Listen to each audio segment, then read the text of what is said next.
Hello, हाय, नमस्कार मैत्रिणींनो. स्वागत आहे तुमचं शंभूज क्रिएशन या चॅनलमध्ये.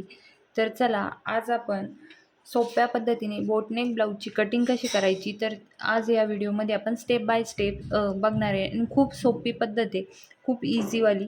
तर नवीन शिकणारे बिगिनर्स जरी असतील, ते आत्ता कोणी ताई नवीन शिकत असतील, त्यांना देखील पहिल्याच प्रयत्नातच जमेल अशी आपली ही सोपी पद्धत आहे. तर बघा, मापे घेतली, उंची घेतली 13 इंच, छाती आहे 32, कमर 28 आहे, पुढचा गळा 5.5 आहे, मागचा गळा 8 आहे, शोल्डर 14 आहे, बाही लंबी 5 आहे, दंडघेर 10 आहे, मोंढा 7 इंच आहे, गळा रुंदी 3.5 इंच आहे.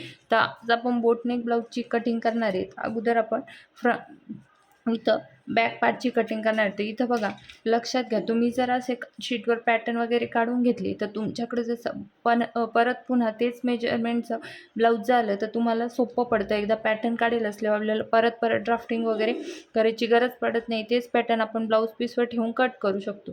तर चला, आता इथं आपल्याला मार्किंग करायची बॅक पार्ट आहे. ती इथून बघा, मी सरळ लाईन देऊन घेतली. आता इथं मार्किंग करते ती म्हणजे शोल्डरची. तर शोल्डर किती आहे? 7 इंच आहे. इथून 7 इंच मार्किंग करते शोल्डरची. त्यानंतर इथून मोंढा देखील सेम आपण 7च इंच घेणार आहे. इथे मी मोंढ्याची मार्किंग करते 7 इंच.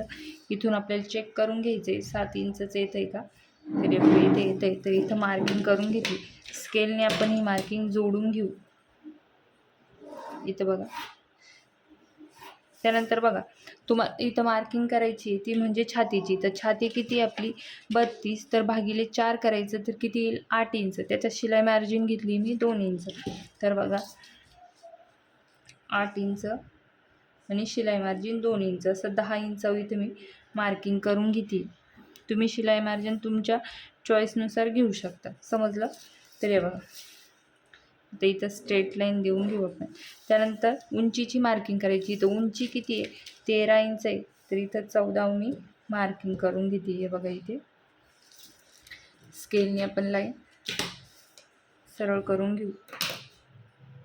इथं बघा, ही आपली कमरची मार्किंग आहे. तर बघा, इथं आपल्याला या लाईनवर कमरची मार्किंग करायची. तर कमर किती आहे आपली?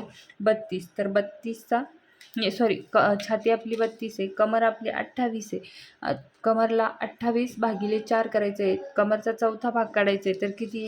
7 इंच. तर बघा, इथे मी 7 इंच मार्किंग करते. बॅकला आपण टक्स घेणार आहे 1 इंचचा, त्यामुळे 1 इंचचं बॅकच्या टक्ससाठी शिलाई मार्जिन 2 इंच. स्केलने आपण जोडून घेऊ.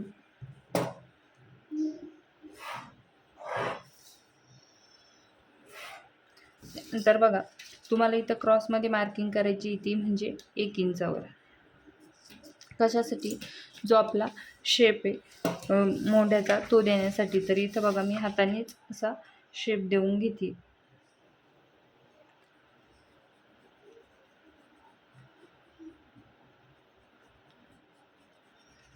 इथं बघा, असं शेप देऊन घेतलाय. त्यानंतर बघा, आपल्याला इथं गळारुंदीची मार्किंग करायची. तर गळारुंदी किती आपण 3.5 इंच ठेवणार आहे. तिथून 3.5 इंच मार्किंग केली गळारुंदीची. त्यानंतर तुम्ही बॅकला जो पॅटर्न ड्रॉ करणार आहे त्याची मार्किंग करायची. तर बघा, इथून मी वरती जो गळा असतो त्याची मार्किंग करते 2.5 इंचावर. त्यानंतर जो बॅक साईडचा जो गळा आहे त्याची मार्किंग करून घ्यायची आपल्याला. तर 1 मिनटं अगोदर आपण ही मार्किंग जॉईंट करून घेऊ. ती किती? 3.5 इंच असा बॉक्स बनवून घ्यायचा. इथून देखील. त्यानंतर बघा, आता आपण इथं पॅटर्न ड्रॉ करणार आहे. त्यासाठी इथून तुम्हाला गॅप किती ठेवायचा आहे त्यानुसार मार्किंग करायची. तर इथे मी गॅप ठेवणार आहे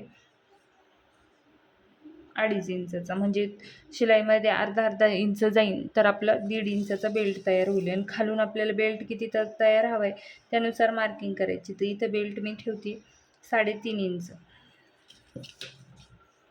इथे देखील बॉक्स बनवून घ्यायचं आहे. ही मार्किंग तुम्ही डायरेक्ट याच्यावर अस्तरवर दिली तरी चालेल, पण तुम्हाला मी इथं गळा ड्रॉ करून दाखवते. त्यानंतर इथून 3.5 इंचचा असा बॉक्स बनवून घेऊ. बॉक्स बनवला. त्यानंतर बघा, इथं आपण ही लाईन अशी क्रॉसमध्ये मार्किंग करणार आहे. असं आपल्या गळ्याचा शेप असणार आहे. अशा पद्धतीने तुम्हाला जसा पाहिजे तसा तुम्ही गळ्याचा शेप देऊ शकता. तर मी पुढचा देखील इथं असं मार्किंग गळ्याचा राऊंड शेप देऊन घेते बघा. आता हा झाला आपला बॅक पार्ट. बॅक आपण लगेच कट करून घेऊ. तर बघा इथे मी कट करून घेते. हा आपला बॅक साईडचा गळा आहे. सध्या खूप ट्रेंडिंगमध्ये आहे हा गळा. तुम्ही डायरेक्ट अस्तर्व कट केला तरी चालेल. मी तुम्हाला इथं कशा पद्धतीने तो मार्किंग कट करायचा इथं मी दाखवलं आहे.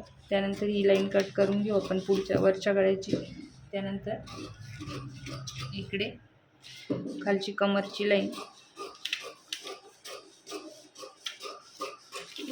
इकडे फिटिंगची लाईन कट करते मी. आर्महोल कट करून घेतली.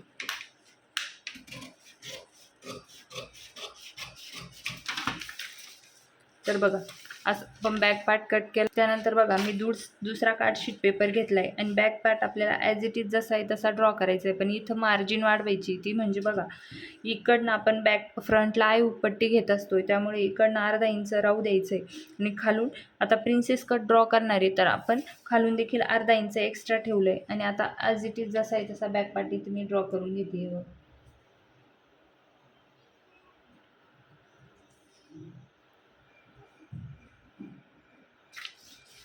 जसा आहे तसा सेम आपल्याला कट करून घ्यायचा आहे, सॉरी ड्रॉ करून घ्यायचं आहे.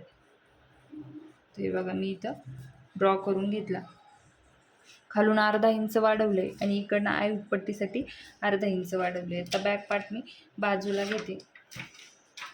तर इथं बघा आता आपण ही जी लाईन आहे ती अशी इथं स्ट्रेट करून घेऊ. त्यानंतर ही बघा ही लाईन. त्यानंतर बघा हे जो आर्महोलचा शेप दिला आहे, इथून आपल्याला पाऊण इंच आतमध्ये मार्किंग करायची. ती कशी तर आपल्या साईजनुसार, आपली साईज किती त्यानुसार मार्किंग करायची. तर अगोदर आपण इथं असा बॉक्स बनवून घेऊ.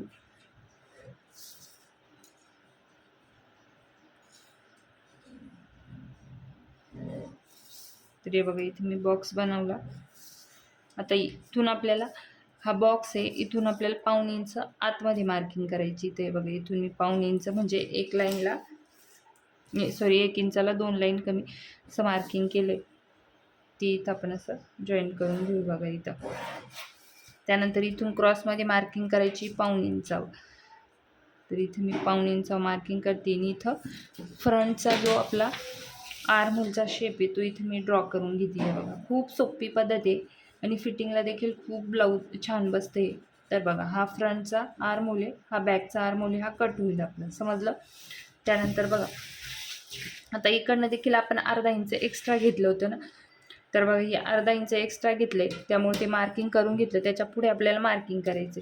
तर आता इथं मी गळा रुंदीचं मार्किंग करते. बॅकला घेतलं होतं सेम तसंच इथं आपण घेणार आहे. फ्रंटचा गळा किती 5.5 इंच आहे, तर 6 इंच इथं मार्किंग करून घेते.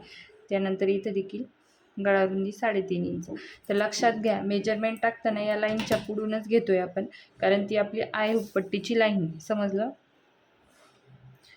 आता आपण इथं गळ्याचा शेप देऊन घेऊ. तिथे मी राऊंडच गळा ड्रॉ करते. तुम्हाला पाहिजे तर तुम्ही दुसरा देखील शेप इथं ड्रॉ करू शकता. हे बघा गळ्याचा शेप देऊन घेतला. त्यानंतर बघा इथं प्रिन्सेस कटची मार्किंग करायची. तर आता मी इथं खाली मार्किंग करते ती म्हणजे 3 इंचावर साईजनुसार.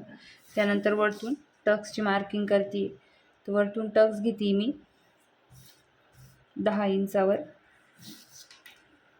इथून देखील आपण मार्किंग करू. तर इथून आपण घेणार आहे, खाली घेतला आपण 3 इंच, तर इथं आपण 3.5 इंच मार्किंग करून घेऊ. इथं असं ही लाईन ड्रॉ करायची. त्यानंतर बघा इकडे आपल्याला मार्किंग करायचं आहे, ते म्हणजे 2 इंचावर. इथं आपण शेप देऊन इथं बघा आता हे 2 इंच मार्किंग केलं आहे, त्याच्यावरती आपण 1.5 इंचावर एक मार्किंग करू. इथून स्ट्रेट लाईन देऊन घ्यायची. त्यानंतर फ्रेंच केव घेऊ आणि त्याने असा शेप ड्रॉ करू बघा. त्यानंतर बघा इकडनं तुम्हाला गळ्याच्या साईडने 2.5 इंचावर मार्किंग करायची इथे.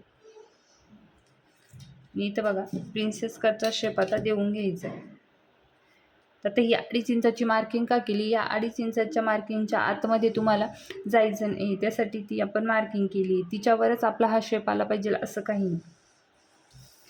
तर बघा इथे मी आता शेप ड्रॉ करून घेते.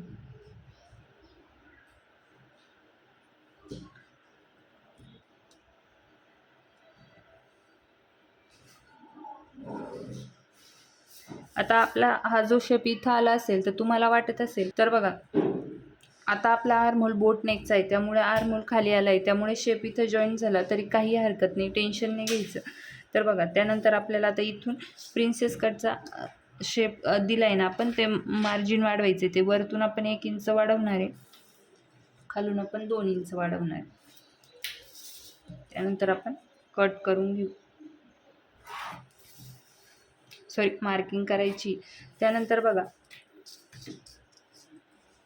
ते इथून वरती आपण अर्धा इंच असं मार्किंग करू. इकडे इथून अर्धा इंच, कारण आपण अर्धा इंच घेतलं आहे ना खालून मार्किंग, तर इकडे देखील सेम अर्धा इंच मार्किंग, कारण अर्धा इंच एक्स्ट्रा घेतलं आहे, त्यामुळे ते अर्धा इंच आपण असं जॉईन करून घेऊ. बघा इथे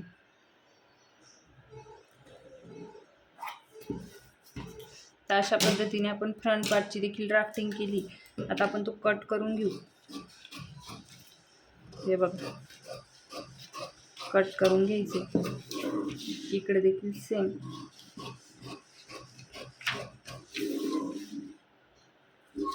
त्यानंतर पुढचा गळा कट करू.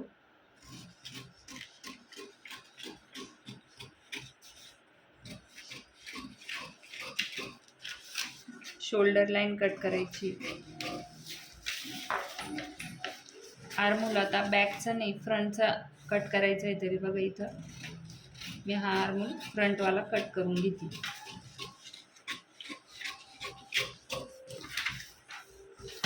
त्यानंतर हे जे आहे मार्किंग हे कट करून घेऊ आपण.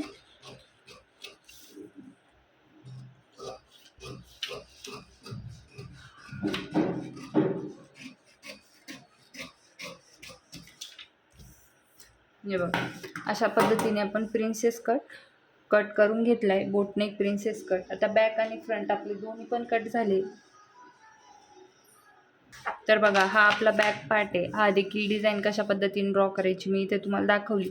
तर हा बघा तुम्हाला आता बॅकला आय पट्टी नसेल घ्यायची तर हा बंद बाजूकडूनच ठेवायचा आहे, कारण फ्रंटला आय पट्टी, त्यामुळे हा बंद बाजूकडून ठेवायचा बॅक पार्ट, आणि आपले हे पुढे ओपन बाजूकडून ठेवायचे. अशा पद्धतीने आपण बोटनेक ब्लाऊजची 32 साईजच्या इथं मी तुम्हाला डिटेलमध्ये कटिंग आणि स्टिचिंग ड्राफ्टिंग दाखवली, कशा पद्धतीने तुम्ही सोप्या मेथडने देखील कटिंग करू शकता. तर ही देखील मेथड खूप सोपी आहे आणि ब्लाऊज देखील फिटिंगला खूप छान बसतो. तुम्ही नक्की ट्राय करा. तुम्हाला देखील अजून असेच पद्धतीचे बोटनेकचे प्लस साईजमधील देखील बोटनेक बघायचे असतील, ब्लाऊजचे ड्राफ्टिंग आणि कटिंग, तर कमेंट करा, आपण ते देखील चॅनल व्हिडिओ अपलोड करण्याचा प्रयत्न करू. तर चला भेटूया उद्याच्या व्हिडिओमध्ये. तोपर्यंत धन्यवाद. कालच्या व्हिडिओला सर्वांनी सपोर्ट दिल्याबद्दल, बघितल्याबद्दल सर्वांचे मनापासून खूप खूप आभार. असाच सपोर्ट राहू द्या. भेटूया पुढच्या व्हिडिओमध्ये.